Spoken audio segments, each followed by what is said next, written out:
Hello students, की to success में आपका स्वागत है। आज हम रिजर्व कैपिटल, संचित पूंजी और कैपिटल रिजर्व, पूंजीगत संचय, इसके बारे में पढ़ेंगे। तो सबसे पहले आप वीडियो को लाइक एंड शेयर ज़रूर कीजिए। चलो स्टार्ट करते हैं भाई। एक है हमारा रिजर्व कैपिटल है, ये है हमारा रिजर्व कैपिटल, ठीक है, संचित पूंजी है। और दूसरा है हमारा कैपिटल रिजर्व है ना। दूसरा है हमारा कैपिटल रिजर्व, ये है हमारा पूंजीगत संचय, ठीक है। तो देखो, पहले दोनों को समझ लो कि दोनों क्या होता है। तो रिजर्व कैपिटल वो होता है कि आयचित अंश पूंजी का वह भाग होता है जो कंपनी समापन की दशा में ही मंगाया जाता है। किस दशा में मंगाया जाता है भाई? ओनली समापन की दशा में ही मंगाया जाता है। जबकि कैपिटल रिजर्व क्या होता है? ये पूंजीगत लाभों से बनाया जाता है, ठीक है। जो भी पूंजीगत लाभ है, जैसे फिक्स्ड एसेट को सेल करने से लाभ, और है रिवैल्यूएशन से लाभ, और जो डिबेंचर और शेयर इशू करते हैं प्रीमियम में, उससे लाभ होता है, फॉरफीचर से लाभ होता है। ये सबसे कैपिटल रिजर्व बनाया जाता है। और रिजर्व कैपिटल क्या होता है भाई? रिजर्व कैपिटल एक बार और बताता हूँ, ऐच्छिक पूंजी का वह भाग होता है जिसको लिक्विडेशन के समय में मंगाया जाता है, और इसको बुक ऑफ अकाउंट में शो नहीं करते, जबकि कैपिटल रिजर्व को बुक ऑफ अकाउंट में शो करते हैं। तो एक बार इसका अर्थ देख लेते हैं भाई, क्या होता है। तो देखो, ध्यान से देखना है ना। It is a part of subscribed uncalled capital which will not be called up until and unless the company goes into liquidation, ठीक है। In other word, it is the portion of share capital that is reserved by the company and not which will be utilized only on the happening of the event। तो देखो भाई, इसको ये भी क्या होता है, ये चलो हिंदी में पढ़ लेते हैं। संचित पूंजी प्रार्थित ऐच्छिक पूंजी का एक हिस्सा है जिसे तब तक नहीं कहा जाएगा जब तक कंपनी विघटन में नहीं जाती, ठीक है। तो इसका उपयोग कब किया जाता है भाई? इसका उपयोग तभी किया जाता है जब कंपनी लिक्विडेशन में चला जाता है। दूसरे शब्द में देखते हैं, यह पूंजी का वह हिस्सा है जो कंपनी द्वारा आरक्षित है और जिसका उपयोग केवल किसी घटना घटित होने पर किया जाता है। कोई महत्वपूर्ण घटना हो जाता है कंपनी में जिससे कंपनी प्रभावित होता है, तभी इसका उपयोग किया जाता है भाई। तो ये क्या हो गया, हमारा रिजर्व कैपिटल हो गया, ठीक है। अब हम देखते हैं कैपिटल रिजर्व। अब ये कैपिटल रिजर्व क्या होता है भाई, ध्यान से देखना। कैपिटल रिजर्व है ना, अभी मैंने बताया कैपिटल रिजर्व क्या होता है। ये पूंजीगत लाभों का एक संचय है ना। It is the part of the profit of और surplus maintained as an amount in the balance sheet that can be used only for the special purpose. पूंजीगत संचय लाभ का वह हिस्सा है जिसे चिट्ठा में एक खाता के रूप में रखा जाता है जिसका उपयोग विशेष लाभ के लिए किया जाता है, ठीक है भाई। इसका उपयोग कब किया जाता है? विशेष लाभ हेतु किया जाता है, ठीक है। इसे पूंजी it is made out of the capital profit earn due to sale of the fixed asset. इसे पूंजीगत लाभ से बनाया जाता है। इसके उत्पत्ति स्थायी संपत्ति को बेचने से होती है। तो आगे भाई समझ में, इसको पूंजीगत लाभों से बनाया जाता है और इसकी उत्पत्ति कैसे होती है भाई? जो फिक्स्ड एसेट को सेल करते हैं वहीं से इसका उत्पत्ति होती है। और इसका जो 4-5 है कहाँ से उत्पत्ति होती है उसके बारे में पढ़ लेते हैं। चलो भाई ध्यान से देखना है। तो capital reserve accrued in following cases. पूंजीगत संचय निम्न मदों से उत्पन्न होती है। कहाँ कहाँ से उत्पन्न होती है भाई? ध्यान से देखना है ना। तो सबसे पहला है to sale of fixed asset, स्थायी संपत्ति को बेचने से, ठीक है। तो कैपिटल रिजर्व कैसे प्राप्त होता है? हम जो स्थायी संपत्ति को सेल करते हैं उसी से प्राप्त होता है। प्रॉफिट ऑन रिवैल्यूएशन, पुनर्मूल्यांकन पर होने वाले लाभ से होता है भाई। नेक्स्ट है profit from premium on redemption of share and debenture. तो इसके मतलब ये है भाई कि जो अंशों या ऋण पत्रों के निर्गमन पर प्रीमियम, निर्गमन पर प्रीमियम, ठीक है, किससे प्राप्त होता है। तो देखो भाई कहाँ कहाँ से प्राप्त होता है, जो हम शेयर या अंश इशू करते हैं प्रीमियम में, उससे जो प्रॉफिट मिलता है उसको कैपिटल रिजर्व, उससे कैपिटल रिजर्व का निर्माण होता है। नेक्स्ट है profit on forfeiture and re issue of share, अंशों के हरण और पुनर्निर्माण पर प्राप्त लाभ, ठीक है। तो अंशों के हरण और पुनर्निर्माण पर प्राप्त लाभ, profit on forfeiture and re issue of share, ठीक है भाई, है ना। नेक्स्ट है हमारा profit on redemption of debenture, ऋण पत्रों के शोधन पर लाभ। तो ये कितना केस है भाई, ये 5 केस है जिसमें से कैपिटल रिजर्व का निर्माण होता है, कई बार एग्जाम में पूछा गया है। पहला है फिक्स्ड एसेट को सेल करने से प्रॉफिट होता है, उससे निर्माण होता है। जो भी revolution of asset and asset से होता है उससे निर्माण होता है। और जो शेयर और डिबेंचर को प्रीमियम पर इश्यू करते हैं उससे प्रॉफिट होता है, वो कैपिटल रिजर्व का पार्ट है।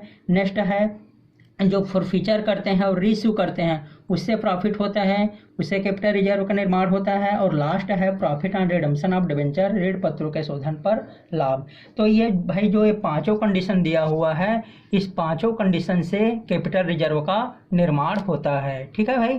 तो हम आगे चलते हैं, दोनों में अंतर देख लेते हैं। अभी हमने दोनों के बारे में पढ़ा, एक बार और मैं क्विक रिवीजन कर देता हूँ भाई।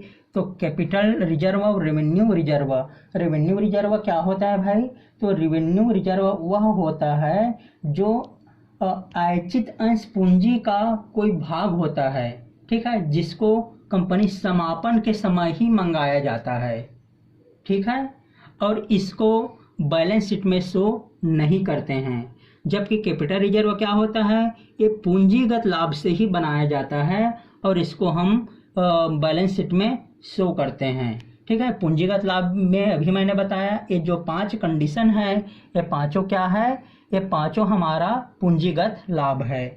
अब हम दोनों का डिफरेंस देख लेते हैं कि दोनों में डिफरेंस क्या है, कैपिटल रिजर्व और revenue reserve, sorry reserve capital में। चलो भाई ये दोनों का डिफरेंस देखते हैं ना। तो यहाँ पे है difference between capital reserve and revenue reserve. तो ध्यान से देखना है कैपिटल रिजर्व और रेवेन्यू रिजर्व में डिफरेंस। तो सबसे पहले इसका मीनिंग तो मैं अभी बता चुका हूँ, मीनिंग बताने का ज़रूरत नहीं है। तो चलो एक बार और बता देता हूँ कि रिजर्व कैपिटल क्या होता है। रिजर्व कैपिटल वो होता है आयचित पूंजी का वह भाग होता है जिसको पब्लिक से तुरंत न मांगकर भविष्य में मंगाया जाता है, जब कंपनी लिक्विडेशन होता है तभी मंगाया जाता है। तो क्या कहलाता है भाई, रिजर्व कैपिटल। और कैपिटल रिजर्व क्या होता है, ये पूंजीगत लाभ से संचय किया गया या कैपिटल नेचर का जो प्रॉफिट है उससे संचय किया गया एक रिजर्व होता है, ठीक है, क्रिएटेड। इसका क्रिएशन कहाँ से होता है भाई, इसको सृजन बोलते हैं ना, सृजन। तो इसका सृजन कहाँ से होता है देखते हैं भाई। तो it is created from the uncalled up capital, इसको अनकॉल्ड अप कैपिटल से अयाचित पूंजी, ठीक है, अयाचित पूंजी से इसका निर्माण होता है। जबकि it is created on capital profit, इसका निर्माण कहाँ से होता है, पूंजीगत प्रॉफिट से होता है, जो कि मैंने अभी जस्ट बताया हूँ कि कौन कौन सा पूंजीगत प्रॉफिट है। नीड ऑफ क्रिएशन, इसको कब क्रिएट करते हैं भाई, और नीड ऑफ क्रिएशन सॉरी, इसका आवश्यकता कब पड़ती है, ठीक है। तो इसका आवश्यकता इट इज वॉलंटरी है। तो रिजर्व कैपिटल क्या है, वॉलंटरी है, इसको ऐच्छिक है, ठीक है, ऐच्छिक इसको रिजर्व करते हैं। जबकि कैपिटल रिजर्व क्या है, ये मैंडेटरी है भाई, है ना, ये मैंडेटरी है, ये आवश्यक है, ये इच्छा है, हमारी इच्छानुसार है, ये आवश्यक है। यूटिलाइजेशन, अब इसका उपयोग कहाँ पे किया जाता है भाई, रिजर्व कैपिटल का, vainly when the company is about winding up, ठीक है, जब कंपनी का क्या होता है, समापन होता है, समापन होता है तभी इसका उपयोग किया जाता है। और इसका उपयोग to write off the fictitious asset and the capital loss, तो इसका उपयोग जो फिक्टिशियस एसेट्स है उसको राइट अप करने के लिए, जैसे प्रिलिमिनरी एक्सपेंस हो गया, loss and issue of debenture हो गया, ये सभी के लिए इसका उपयोग किया जाता है, ठीक है। फिक्टिशियस एसेट को और राइट अप करने के लिए, काल्पनिक संपत्ति को राइट अप करने के लिए, और जो पूंजीगत हानि होता है उसको राइट अप करने के लिए इसका उपयोग किया जाता है ना। चौथा पॉइंट देखते हैं भाई, पेमेंट ऑफ डिविडेंड, है ना।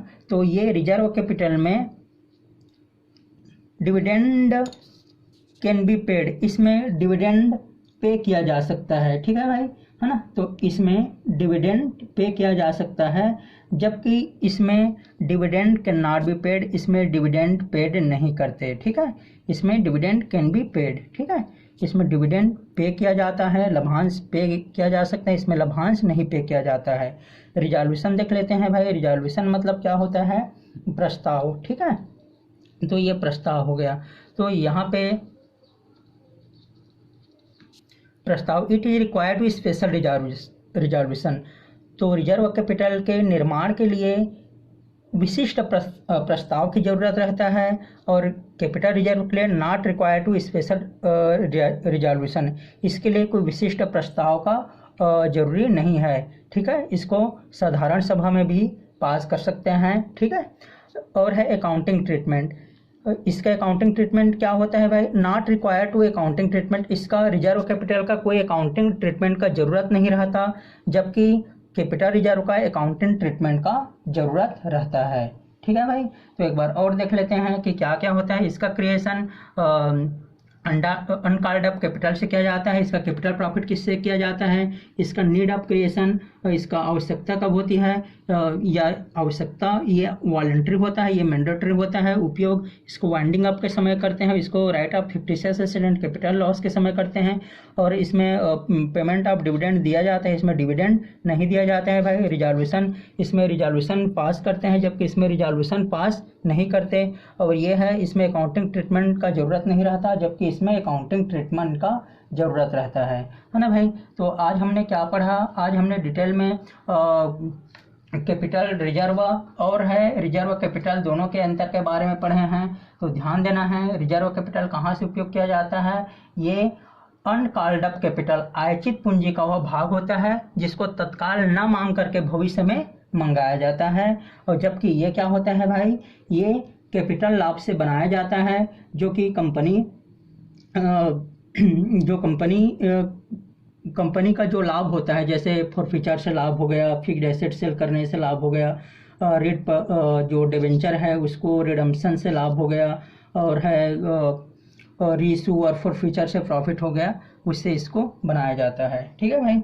और हमने कल क्या देखा भाई, जो काइंड्स ऑफ शेयर कैपिटल देखा कि कितने प्रकार का शेयर कैपिटल है। तो ऑथराइज्ड शेयर कैपिटल होता है, इशूड होता है, अनइशूड और है सब्सक्राइब्ड होता है, कॉल्ड अप होता है, पेड अप होता है, उसके बाद एक रिजर्व कैपिटल भी होता है ना। उसके बाद हम लोग नेक्स्ट देखेंगे बैलेंस शीट, है ना। कंपनी का क्या होता है, बैलेंस शीट। तो कंपनी का बैलेंस शीट कैसे होता है भाई, एक बार ध्यान से सुनना कि अब ये कंपनी का बैलेंस शीट चेंज हो गया है अकॉर्डिंग टू कंपनी एक्ट 2013 के अनुसार। तो सबसे पहले इसमें इक्विटी एंड लायबिलिटी रहता है, ठीक है। इक्विटी एंड लायबिलिटी के अंतर्गत क्या रहता है, शेयर होल्डर फंड रहता है, और उसमें share application money pending allotment रहता है, तीसरा है नॉन करंट लायबिलिटी होता है, और चौथा करंट लायबिलिटी होता है। और एसेट को सिर्फ दो भाग में बांटा गया है, करंट एसेट और फिक्स्ड एसेट होता है, ठीक है भाई। तो इसके बारे में मैं डिटेल में बताऊंगा, ठीक है। वीडियो को लाइक एंड शेयर जरूर कीजिए। Thank you.